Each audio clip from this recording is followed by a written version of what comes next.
What would you do if you said you needed space after an argument, only to find divorce papers waiting on your doorstep the next day? That's exactly what happened to me. And honestly, I still can't believe how everything spiraled so completely out of control. My name is Ulalia Morcant, and I work in insurance claims processing. It's not glamorous, but it pays well and gives me flexibility. At 34, I thought I had my life figured out. I was married to Malcolm Harker, a high school history teacher who everyone always described as nice and steady. Those words used to comfort me. Now they felt like prison bars. The argument started on a Tuesday evening in our kitchen. Malcolm was grading papers at the breakfast bar while our 9-year-old daughter Norah colored at the dining table. The domestic scene should have been peaceful, but tension had been building for weeks. "You've been working late a lot recently," Malcolm said without looking up from his red pen. His voice was calm, but I caught the underlying question. "Insurance claims don't process themselves," I replied, pulling leftovers from the fridge. "Some of us can't leave work at 3:30 every day. School ends at 3:30. I stay until 5 most days for lesson planning and parent conferences. You know that." I slammed the container on the counter harder than necessary. "Right, sorry. I forgot how demanding your job is, grading the same Revolutionary War essays year after year." Nora's crayon stopped moving. In my peripheral vision, I saw her small shoulders tense. Malcolm finally looked up.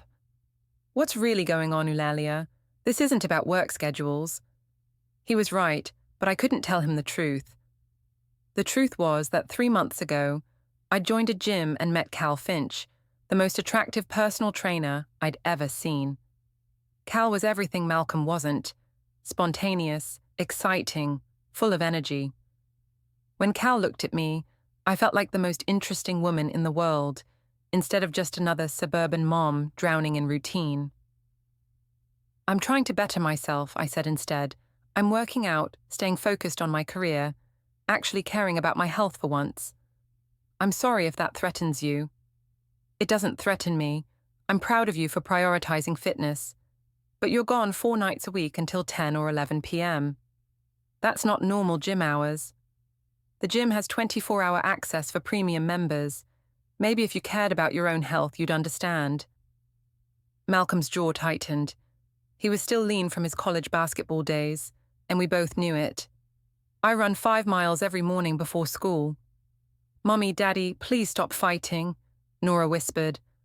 I felt a stab of guilt, but pushed it aside. "We're not fighting, sweetheart. We're having an adult conversation about schedules." Malcolm stood up, gathering his papers. "You're right. This conversation is over." "Where are you going?" "To my mother's for dinner. Norah, get your jacket." "I can't come with you," I said quickly. "I have plans tonight." "Let me guess. The gym?" "Actually, I'm sleeping at Sarah's house. We're having a girls' night and it'll probably go late. I don't want to wake you when I come home." Sarah was our neighbor 2 houses down. She was a single mom who worked nights as a nurse, so I knew she wouldn't be home to contradict my story. It was the perfect alibi. Malcolm stared at me for a long moment. "Okay, have fun." His easy acceptance should have relieved me, but something in his tone made my stomach twist. Malcolm never gave up that easily. After they left, I texted Cal. "Had another fight with Em. Need some comfort tonight. Can you meet me?" His response came immediately. "Of course, babe. You deserve so much better than this. Come to my place." I grabbed my overnight bag and headed out, telling myself I was just taking some space to think. Everyone needed space sometimes. It wasn't like I was planning to do anything terrible. Cal lived in a modern apartment complex downtown, the kind with a rooftop pool and a doorman. Everything about his lifestyle screamed success and excitement. When he opened the door wearing a fitted black t-shirt that showed off his perfectly sculpted arms, I felt that familiar flutter in my chest. "There's my beautiful girl," he said, pulling me into a hug that lasted just long enough to be inappropriate. "Tell me what happened." We sat on his leather couch with wine, and I found myself venting about Malcolm's suspicions. his boring routine, his complete lack of ambition. Cal listened intently, nodding at all the right moments. "You're an amazing woman, Ulalia. You deserve someone who appreciates your drive and passion. This Malcolm guy sounds like he's holding you back." "He is," I agreed, feeling validated. "I've been trying to grow as a person, and all he does is question me." "Some people are threatened by growth. They want to keep you small, so you won't realize you can do better." Cal's words felt like truth. I'd been feeling underappreciated for so long, and here was someone who saw my worth. When he leaned in to kiss me, it felt inevitable. I spent the night at Cal's apartment, telling myself it was just emotional support between friends. But when I woke up in his arms the next morning, I couldn't deny what had happened. "I should get home," I said, gathering my clothes. "Already? It's barely 7 a.m. "Malcolm will be suspicious if I come home too late. I told him I was at Sarah's." Cal stretched lazily, showing off his abs. "When are you going to stop living your life around his schedule?" "It's complicated. We have Norah to think about. Kids are resilient. They adapt. You can't sacrifice your happiness forever for the sake of routine." I kissed him goodbye and drove home, my mind spinning with justifications. I wasn't a bad person. I was just someone who'd been neglected for too long, finally finding appreciation. Malcolm had taken me for granted, and maybe this would be a wake-up call for him to step up his game. When I pulled into our driveway at 8:15, Malcolm's car was already gone. He'd taken Norah to school early, which was unusual but convenient. I let myself into the quiet house and immediately jumped in the shower, washing away any evidence of where I'd really spent the night. I was blow-drying my hair when my phone buzzed with a text from Cal. "Last night was incredible. When can I see you again?" Before I could respond, I heard the front door open. Malcolm was home. "How was girls' night?" he called from downstairs. "Great," I called back, quickly deleting Cal's message. Sarah needed to vent about her ex-husband drama. "You know how it is." "I'm sure," Malcolm replied, but his tone was strange. Flat. When I came downstairs, he was sitting at the kitchen table with his laptop open and a manila folder beside it. He looked up when I entered, and I was struck by how tired he looked. "Everything okay?" I asked. "Just school stuff. How's Sarah doing?" "Better now. Sometimes you just need a friend to listen, you know." Malcolm nodded slowly. "Yeah, sometimes you do."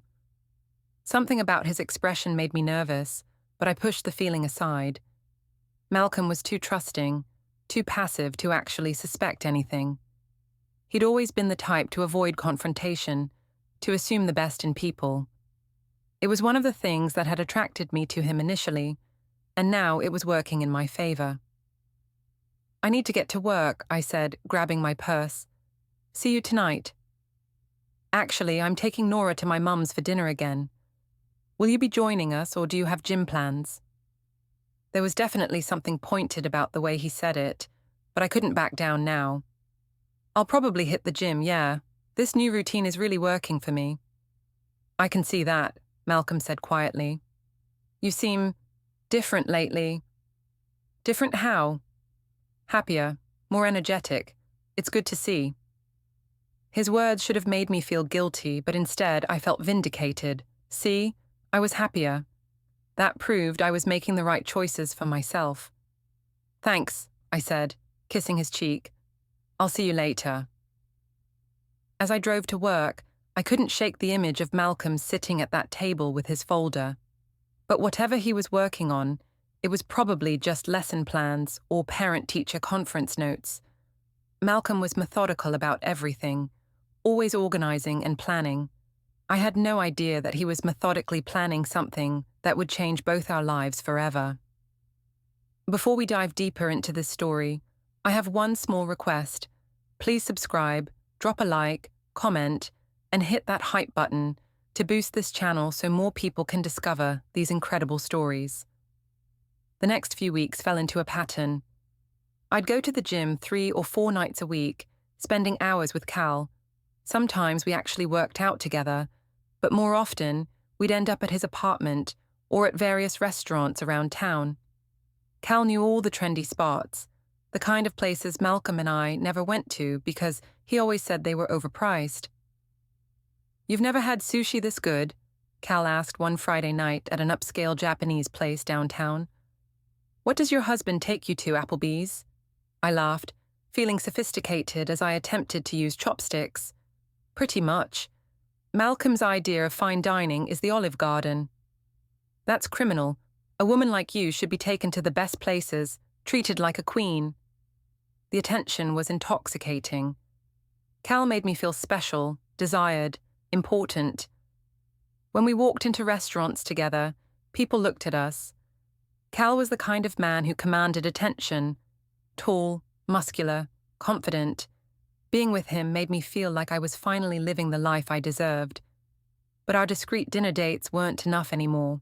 Cal had been pushing for us to be more public, to stop hiding our connection.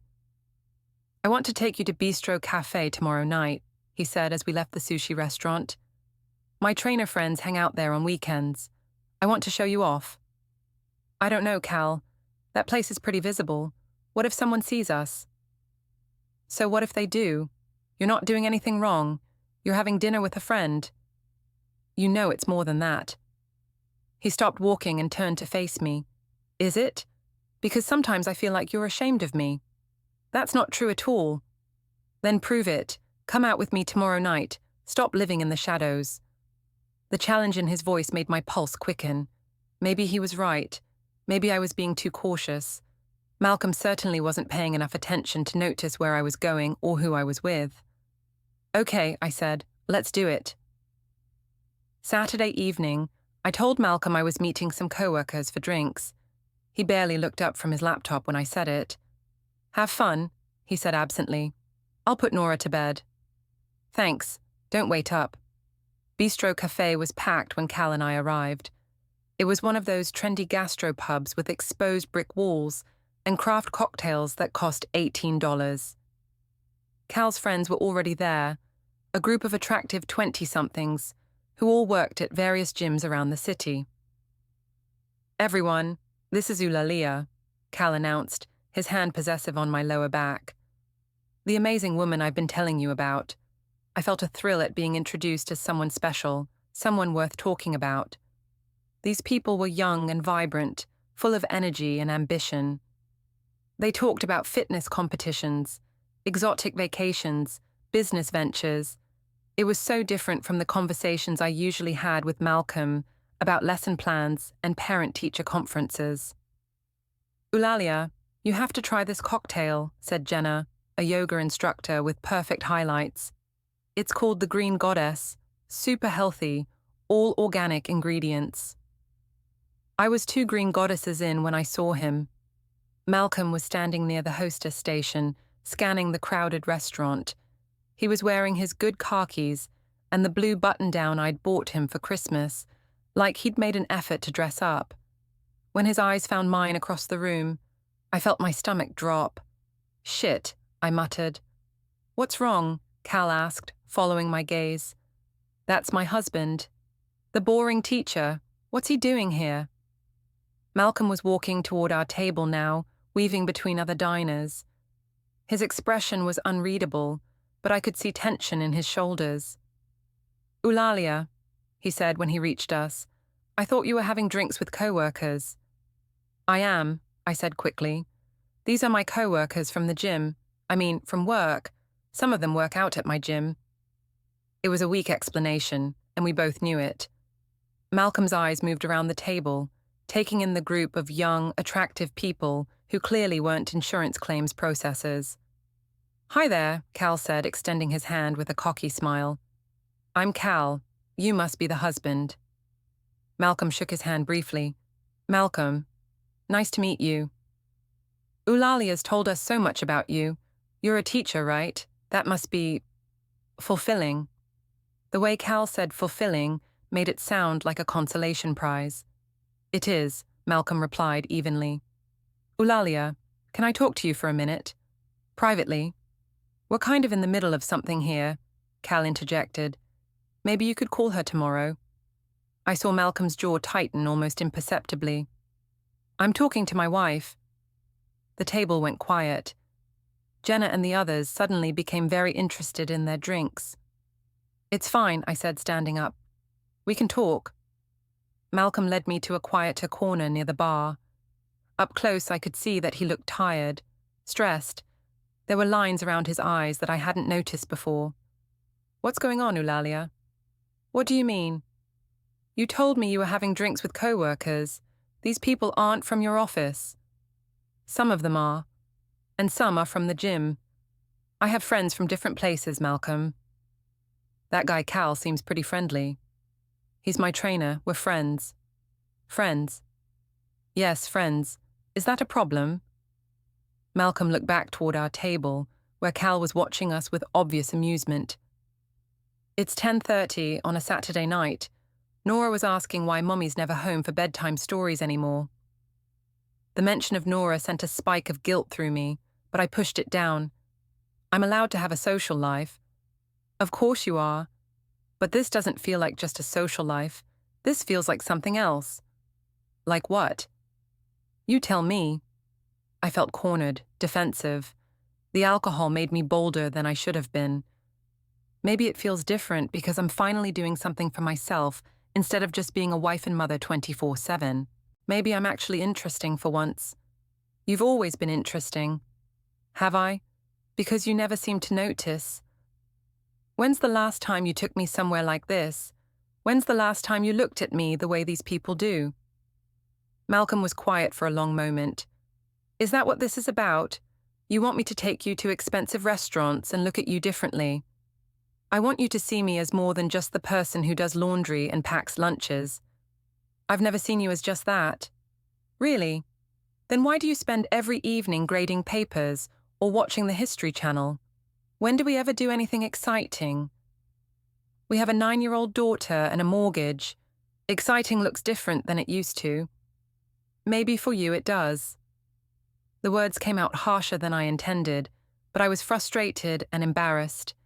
Here I was, finally feeling attractive and interesting, and Malcolm was trying to drag me back into our boring routine.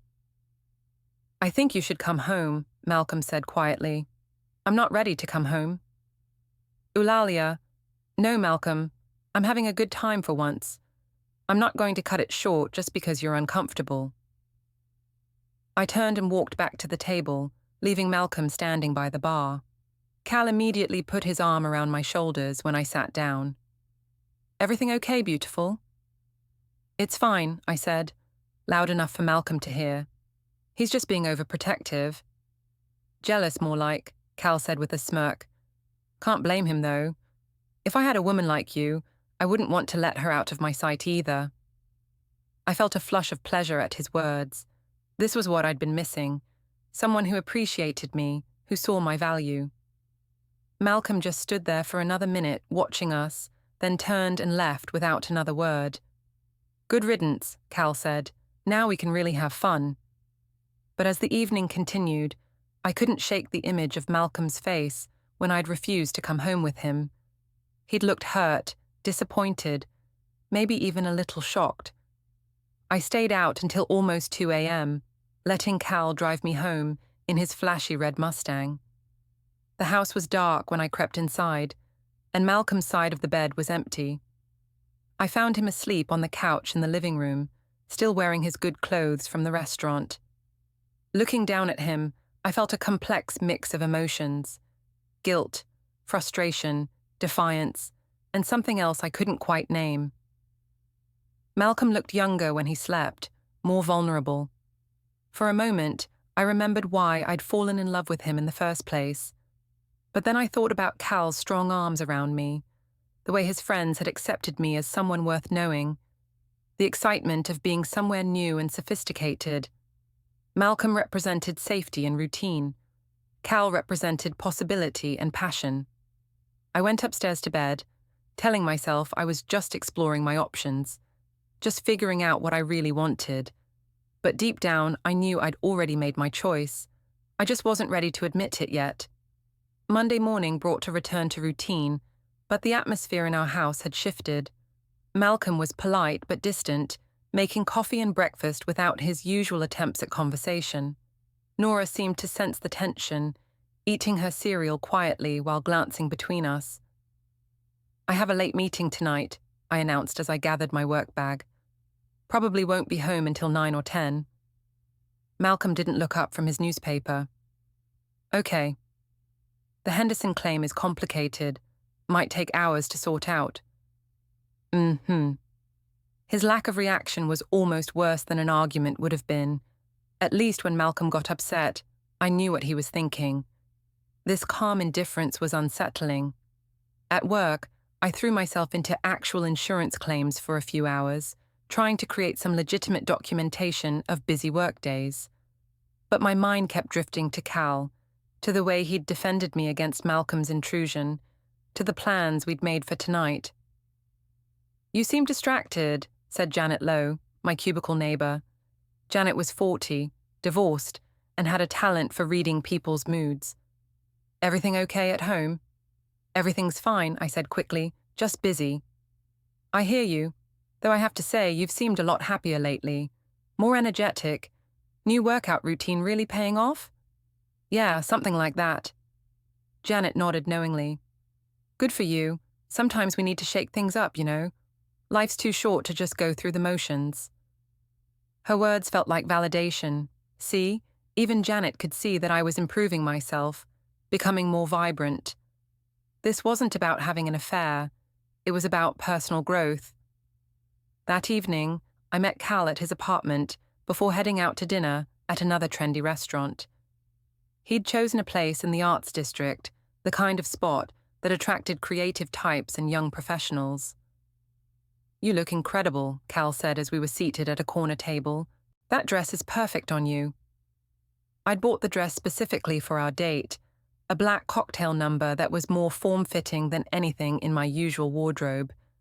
It had cost more than I usually spent on clothes, but Cal's appreciative gaze made it worth every penny.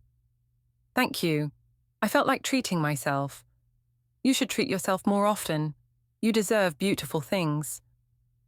We ordered wine and appetizers, falling into easy conversation about Cal's work, his plans to open his own gym someday, his philosophy about living life to the fullest. He was ambitious, driven, everything Malcolm wasn't. "I've been thinking about what happened Saturday night," Cal said as we waited for our entrees. "Your husband showing up like that. I'm sorry about that. He's been suspicious lately." "Don't apologize. I'm glad it happened." "You are?" "Yeah, because now it's out in the open. He knows you have other options." "Cal, it's not that simple. We have a daughter, a mortgage, a whole life together. And are you happy with that life?" The question hung in the air between us. Was I happy? I'd thought I was before I met Cal. But now, sitting across from this exciting, attractive man who hung on my every word, my life with Malcolm seemed colorless by comparison. "I don't know," I admitted. "That's your answer right there. If you were truly happy, you'd know it immediately." Cal reached across the table and took my hand. "You're an amazing woman, Ulalia. You're smart, beautiful, passionate. You deserve someone who sees all of that, who celebrates it." "Malcolm does see it." "Does he? When's the last time he told you that you were beautiful? When's the last time he surprised you with dinner somewhere special, or bought you flowers just because?" I tried to remember, but came up empty. Malcolm showed love through practical gestures, making sure my car was serviced, handling the yard work, being reliable. But romance, grand gestures, those had disappeared years ago. "That's what I thought," Cal said gently. "You've been settling for so long, you forgot what it feels like to be truly appreciated." We finished dinner and went back to Cal's apartment, where appreciation turned into something more physical. Lying in his arms afterward, I felt guilty and exhilarated in equal measure. "I should go home," I said around 11 p.m. "Stay," Cal murmured against my neck. "Call in sick tomorrow. We can spend the whole day together." "I can't. Malcolm will be suspicious if I don't come home at all." "So what if he is?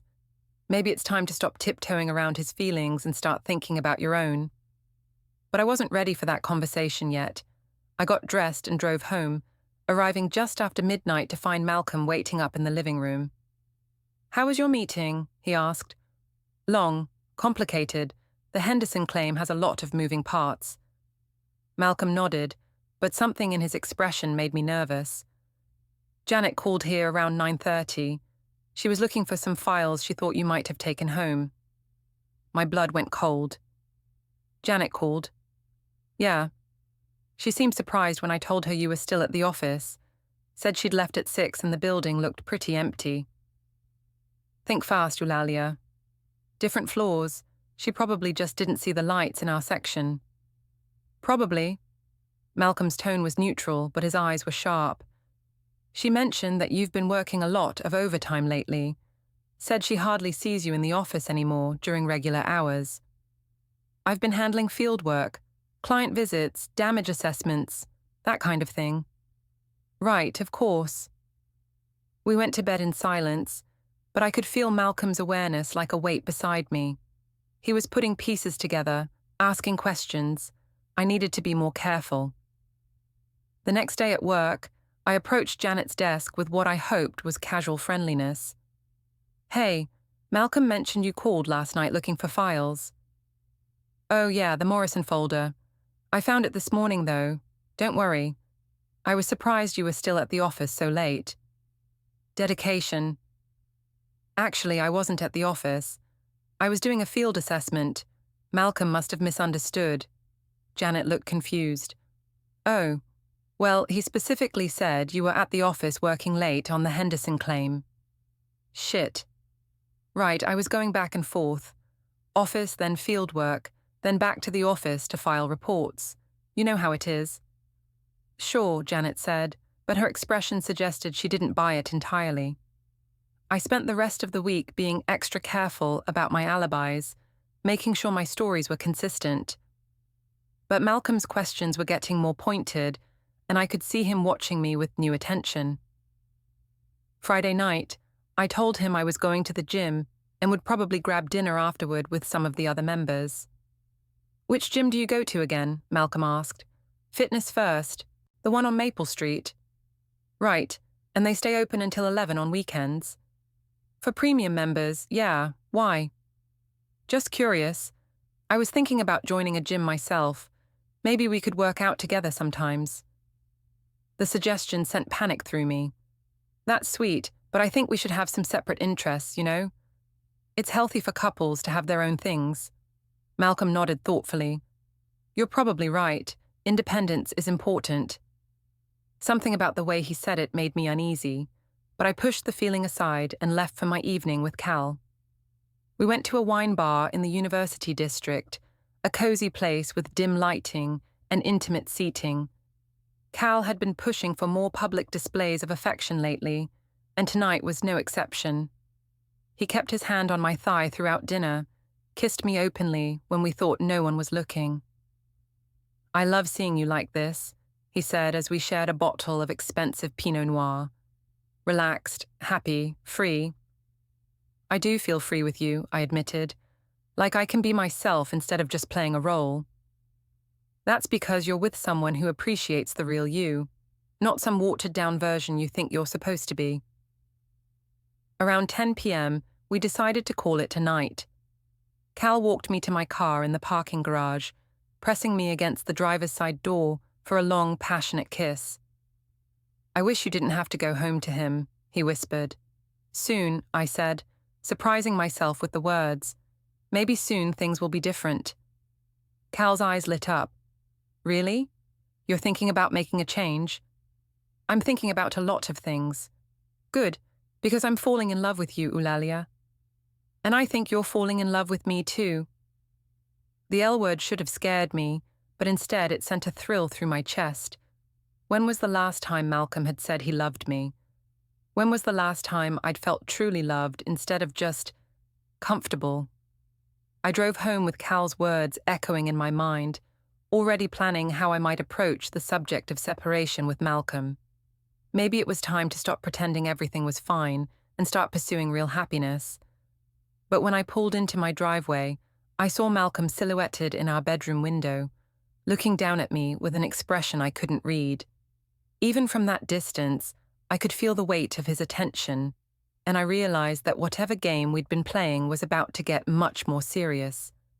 The weekend brought an uncomfortable family dinner at Malcolm's mother's house. Gina Harker had always been polite to me, but I could sense her protective instincts when it came to her son. She was the type of woman who noticed everything: changes in behavior, shifts in family dynamics, unspoken tensions. "You look tired, dear," she said as she passed me the mashed potatoes. "Are you getting enough rest?" "Just busy with work," I replied. "You know how it is." "Actually, I don't. I was a teacher for 30 years, and I always made sure to leave work at work. Family time is sacred." The pointed comment wasn't lost on anyone at the table. Malcolm's younger brother, Tristan, tried to change the subject by asking Norah about school, but the damage was done. I felt judged, criticized for prioritizing my career and personal growth. "Some jobs are more demanding than others," I said, unable to let it slide. "Insurance claims can't wait until Monday morning, just because it's the weekend." "Of course not," Gina replied smoothly. "Though I imagine most of that work happens during business hours." Malcolm cleared his throat. "Mum, could you pass the gravy?" The rest of dinner passed in stilted conversation, with Norah chattering innocently about her friends while the adults navigated around unspoken conflicts. When we got home, Malcolm helped Norah with her bath, while I cleaned up the kitchen, both of us avoiding the conversation we needed to have. Sunday was worse. I'd planned to meet Cal for brunch, but Malcolm suggested a family day at the park. When I tried to beg off, claiming I had errands to run, he gave me a look that made my stomach clench. "What errands?" "Just things. Grocery shopping, dry cleaning." "I can come with you. We can make it a family outing." "That's not necessary. I'd like to spend time with my wife." The emphasis on "my wife" felt possessive in a way that Malcolm had never been before. I ended up cancelling with Cal and spending the day at the park, pushing Norah on swings while Malcolm watched me with thoughtful eyes. By Monday, I was feeling claustrophobic. Cal had been understanding about the cancelled brunch, but I could tell he was getting frustrated with the secrecy, the constant need to work around Malcolm's schedule. "How much longer are we going to do this?" he asked when I called him during my lunch break. "Sneaking around, pretending we're just friends?" "I need time to figure things out." "What's to figure out?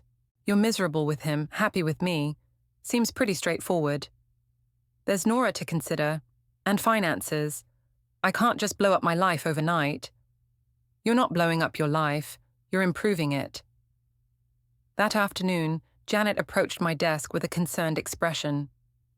"Ulalia, can I talk to you for a minute?"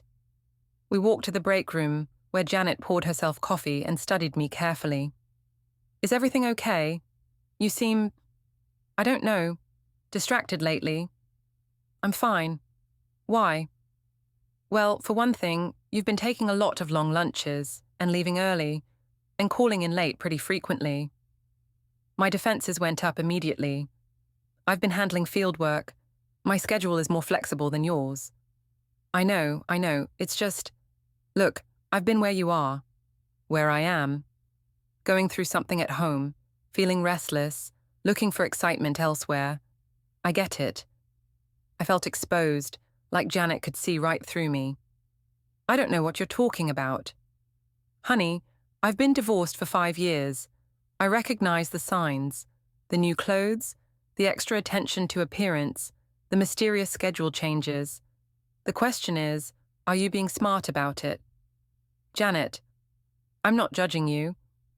God knows Malcolm seems like a nice enough guy, but nice doesn't always equal exciting. Just be careful, okay? These things have a way of getting messy fast." I left work early that day, claiming a client emergency, and drove straight to Cal's gym. I needed to see him, to feel that validation and excitement that seemed to be the only thing keeping me sane lately. "This is a nice surprise," Cal said when he saw me. He was between clients, wearing a tank top that showed off his impressive arms. "What brings you by?" "I missed you." I missed you too. Want to grab dinner tonight? Actually, I was thinking we could go somewhere more public. I'm tired of hiding. Cal's face lit up. Really? You want to be seen together? Yes. Let's go to bistro again. I want people to see me with you. That evening, I told Malcolm I was having dinner with co-workers to celebrate a successful claim resolution. He barely looked up from his laptop when I said it, just nodded absently. Have fun, he said. I'll be here. Bistro Cafe was busy for a Wednesday night, filled with young professionals and university students. Cal had invited several of his friends, and I found myself at the center of attention, laughing at their jokes and feeling more alive than I had in years. Ulalia, you have to tell them about your crazy client stories, Cal said, his arm draped casually around my shoulders. She deals with the most insane insurance fraud cases. I launched into a story about a client who'd tried to claim his car was stolen when it was actually repossessed, embellishing details to make it funnier. Everyone laughed, and I felt that familiar rush of being interesting, engaging, worth listening to. Your husband must love hearing these stories, said Marcus, one of Cal's trainer friends. Oh, he's not much for conversation, I said, the words coming out before I could stop them. Malcolm's more of a quiet type. Boring, honestly. Boring how? Asked Jenna. Just predictable. Same routine every day, same conversations, same everything. He's like a human sedative. Everyone laughed, and I felt encouraged to continue. I swear, if I have to hear one more story about the American Revolution or watch one more History Channel documentary, I might lose my mind. Sounds like you need more excitement in your life, Marcus said with a knowing grin. That's what I keep telling her, Cal said, squeezing my shoulder. Life's too short to settle for boring. I was in the middle of another story when I saw him. Malcolm was standing near the bar, still wearing his work clothes, looking directly at our table, but this time he wasn't alone. Norah was with him, holding his hand and looking around the crowded restaurant with wide eyes. My blood turned to ice. It was one thing for Malcolm to see me with Cal, but having Norah here changed everything. She was supposed to be at home, in bed, not witnessing her mother's public humiliation of her father. Malcolm approached our table with measured steps, Norah trailing behind him. The conversation died as my dinner companions realized something was happening. Mommy, Norah said brightly when she saw me. Daddy said we could get ice cream. Hi, sweetheart, I managed, my voice tight. What are you doing here? Norah wanted to see where Mommy works so hard, Malcolm said quietly. I thought we'd surprise you with dessert. The implication was clear. He'd heard my stories about work dinners, and he was calling my bluff in the most devastating way possible, by bringing our daughter as a witness. This isn't really a work dinner, I said weakly. I can see that. Malcolm's eyes moved around the table, taking in Cal's possessive arm around me, the intimate seating arrangement, the obvious romantic undertones. Hello again, Cal. Hey there, Malcolm, Cal replied with a cocky smile. Good to see you again. Daddy, can we sit down? Norah asked, tugging on Malcolm's hand. Actually, sweetheart, I think we should go. Mommy's busy with her friends. But you said we could have ice cream with Mommy. I know, baby, but sometimes plans change. The pain in Malcolm's voice was unmistakable, and I felt a stab of guilt so sharp it took my breath away. Norah looked confused and disappointed, glancing between her parents with the intuitive sense that something was very wrong. Malcolm, wait, I said, starting to stand. No, it's fine, he replied. Enjoy your evening. But Cal, emboldened by alcohol and male pride, decided to make things worse. Actually, Malcolm, since you're here, maybe we should clear the air, he said, standing up. Ulalia's been telling us how unhappy she is at home. Maybe it's time you faced facts. Cal, don't, I hissed. No, he should know, Cal continued. She deserves better than someone who takes her for granted. She deserves passion, excitement, appreciation. Malcolm's jaw tightened, but his voice remained calm. And you think you can give her those things? I know I can. I already am. Cal, please stop, I said, acutely aware of Norah listening to every word. Why should I stop? I'm tired of sneaking around, tired of pretending we're just friends. Tell him, Ulalia. Tell him how you really feel. The entire restaurant seemed to go quiet, waiting for my response. I looked at Malcolm's face, saw the hurt and betrayal there, saw Norah's confusion and fear. This wasn't how I'd wanted things to happen. This wasn't the plan. I think we should discuss this privately, I said finally. There's nothing to discuss, Malcolm said quietly. It's all pretty clear. He turned to leave, but Cal grabbed his arm. Don't walk away from this, man. Face reality.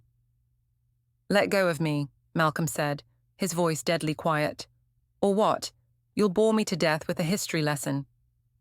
That's when Malcolm snapped. He shoved Cal backward, sending him stumbling into another table. Glasses crashed to the floor, and suddenly, everyone in the restaurant was staring at us. Daddy! Norah cried, frightened by the violence. Cal recovered quickly and lunged at Malcolm, but Malcolm was ready for him. Years of coaching high school basketball had kept him in better shape than his quiet demeanor suggested. The two men grappled briefly before other patrons intervened, pulling them apart. Someone call the police, the manager shouted. No, please, I said desperately. It's over. Everyone just calm down. But it was too late. Someone had already dialed 911, and within minutes, police officers were taking statements from witnesses.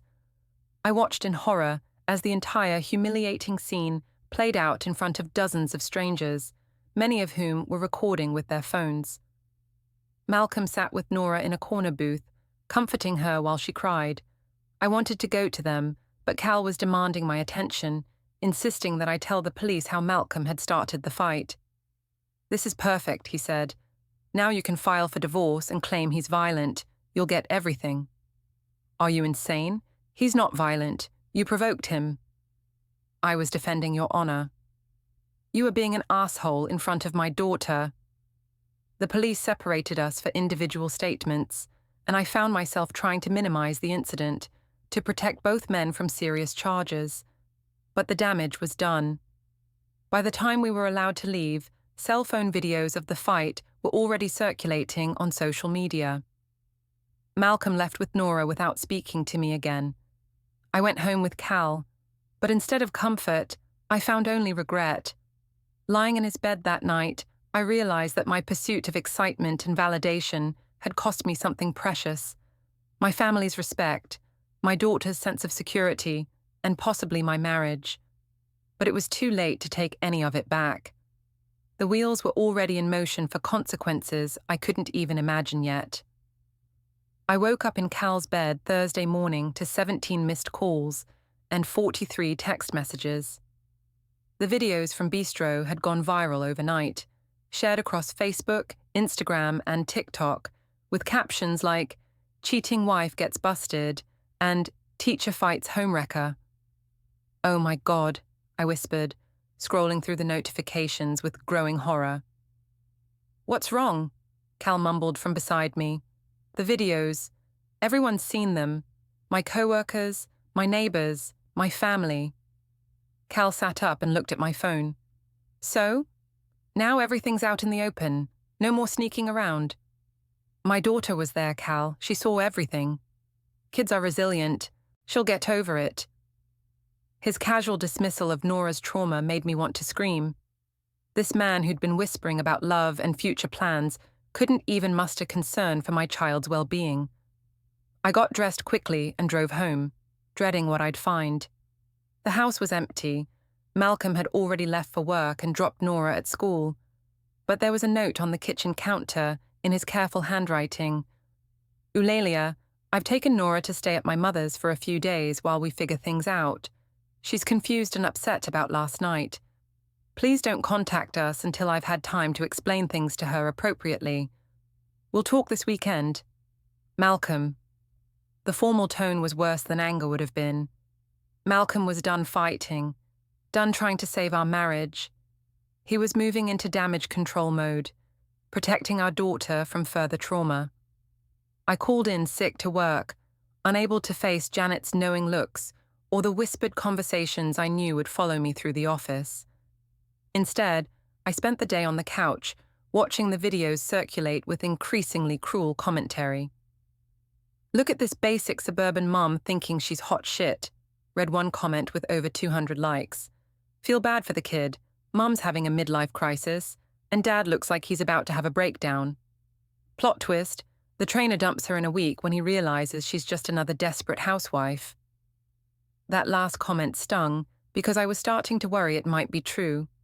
Cal had been distant since the restaurant incident, less attentive, more focused on the drama than on me. When I called him Thursday afternoon, he sounded distracted. "I can't talk long, babe. I'm with a client." "I'm scared, Cal. Malcolm took Norah to his mother's house. I think he's planning to file for divorce." "Isn't that what you want? Freedom to be with me?" "Yes, but not like this. Not with everyone watching and judging." "You can't let other people's opinions control your life. We knew this would be messy." "Did we? Because you made it sound like it would be romantic and exciting, not humiliating and destructive." Cal sighed. "Look, maybe we should take a break until things cool down. This drama is affecting my business.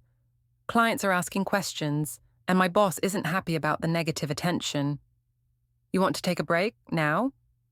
"Just temporarily, until the heat dies down." I hung up feeling more alone than I'd ever felt in my marriage. At least Malcolm had been consistent, reliable. Cal was abandoning me the moment things got difficult. Friday morning brought a knock at my door from a process server. Malcolm had wasted no time filing for divorce and requesting temporary custody of Norah. The papers were thorough, professional, and devastating. He was asking for primary custody, citing my erratic behavior and questionable judgment. He wanted me to have supervised visitation until a custody evaluation could be completed. But the worst part was the evidence he'd compiled. Bank statements showing expensive dinners I couldn't explain. Hotel receipts from nights I'd claimed to be working late. Text message records between Cal and me that painted a clear picture of our affair. Witness statements from the restaurant incident. Malcolm had been gathering evidence for weeks, maybe months.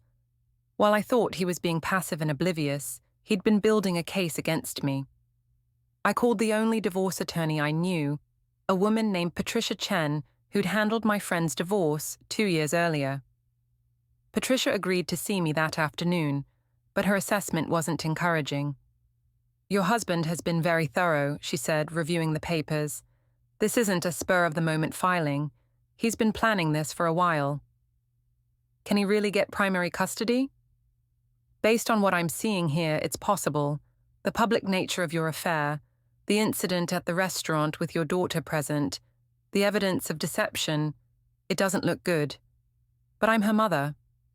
And mothers have rights, but so do fathers, especially when they can demonstrate stability and good judgment." I left Patricia's office feeling shell-shocked. In the span of a few months, I'd gone from feeling empowered and alive to facing the loss of my daughter, my home, and my reputation. That evening, I drove to Gina's house, hoping to see Norah and talk to Malcolm. Gina answered the door with a cold expression I'd never seen before. "Hello, Ulalia." "Hi, Gina, I was hoping to see Norah." "She's doing homework. Could I just say goodnight to her?" "I don't think that's a good idea right now. She's my daughter." "Yes, she is. And she's been crying herself to sleep for 2 nights because she doesn't understand why Mommy was kissing another man in front of everyone."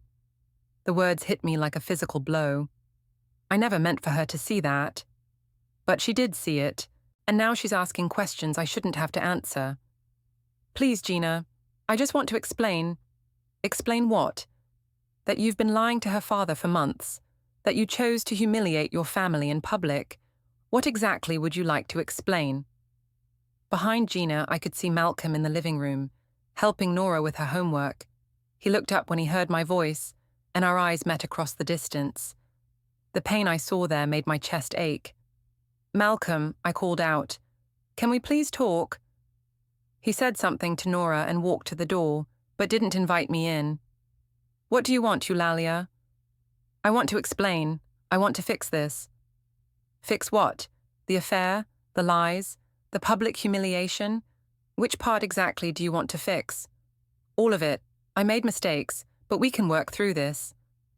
Malcolm was quiet for a long moment. Do you love him? The question caught me off guard. What? Cal. Do you love him?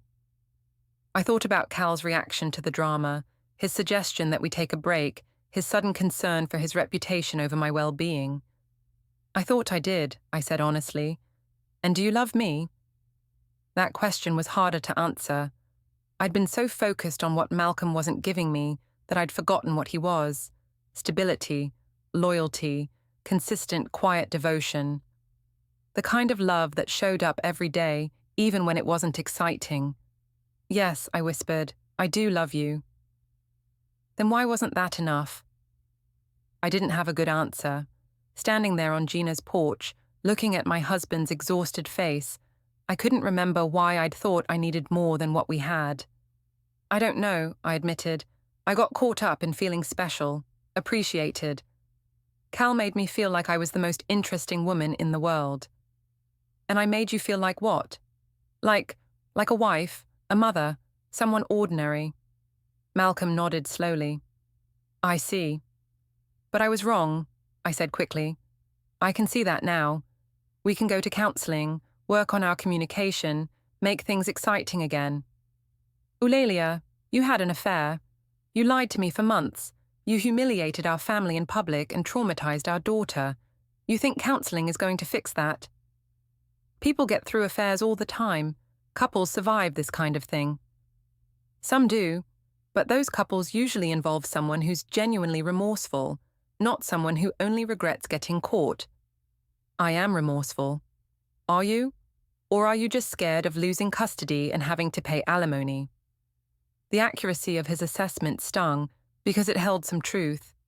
Yes, I was scared of the practical consequences, but I was also genuinely starting to understand what I'd lost. Both, I said. I'm scared and I'm sorry. I know you are, but sorry doesn't undo the damage. Malcolm stepped back toward the door. I'll pick up Norah Sunday evening for school Monday. You can see her then, but I want our conversations to go through lawyers from now on. Malcolm, please. Goodbye, Ulalia. He closed the door gently, leaving me standing alone on the porch. Through the window, I could see him return to Norah's homework, slipping back into the role of devoted father, as if our conversation had never happened. I drove home to an empty house, finally understanding that my pursuit of excitement and validation had cost me everything that actually mattered. But understanding and fixing were two very different things, and I was beginning to suspect that some mistakes couldn't be undone. The next few weeks were a blur of legal meetings, awkward encounters, and growing isolation. Cal had officially ended things between us, claiming he needed to focus on his career and couldn't handle the drama. My mother, Vivian, tried to be supportive, but even she was struggling to defend my choices. I just don't understand how you let it get so public, she said over coffee one Tuesday morning. If you were going to have an affair, couldn't you have been more discreet? I didn't plan for any of this to happen. But it did happen, and now Norah is the one paying the price. That poor child is seeing a therapist because she's so confused about her family falling apart. The mention of Norah in therapy sent another spike of guilt through me. I'd been allowed supervised visits twice a week, but they were stilted, uncomfortable affairs, with a court-appointed supervisor taking notes on our interactions. At work, I'd become a pariah. Janet still spoke to me, but our conversations were careful, professional. Other co-workers avoided me entirely, and I'd been called into HR twice to discuss my personal conduct and its impact on the company's reputation. We're not firing you, my supervisor had said, but we are recommending you take some time off to get your personal life in order. The forced leave of absence meant less income right when I needed money most for legal fees. Patricia Chen was competent, but expensive, and Malcolm's attorney was proving to be formidable. He's offering you every other weekend and Wednesday evenings, Patricia told me during our third meeting, plus 2 weeks in the summer and alternating holidays. That's not enough. I want 50-50 custody. Based on the evidence he's compiled, 50-50 isn't realistic. The judge is going to prioritize stability. And right now, Malcolm represents stability while you represent chaos. So I'm being punished for having an affair. You're being held accountable for a pattern of deception and poor judgment that culminated in a public incident involving your minor child.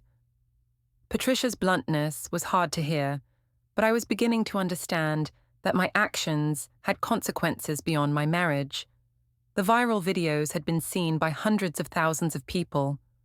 Norah's classmates' parents had watched her mother's humiliation play out online. Malcolm's students and colleagues had witnessed his private pain become public entertainment. The custody hearing was scheduled for a Thursday morning in late November. I'd been dreading it for weeks, knowing that Malcolm's attorney would present every piece of evidence they'd gathered, painting me as an unfit mother and unfaithful wife. The courtroom was smaller than I'd expected, with fluorescent lighting that made everyone look tired and pale. Malcolm sat with his attorney at one table, wearing his best suit and the same calm expression he'd worn throughout this entire ordeal. I sat with Patricia, my hands shaking despite the anxiety medication I'd started taking. "Your Honor," Malcolm's attorney began, "this case is about a pattern of deception, manipulation, and poor judgment that has created an unstable environment for a 9-year-old child." What followed was a methodical presentation of evidence that made my affair look calculated and cruel. Bank statements showing expensive dinners while I claimed to be working late. Text messages between Cal and me that revealed the depth of our emotional and physical relationship. Witness testimony from the restaurant incident.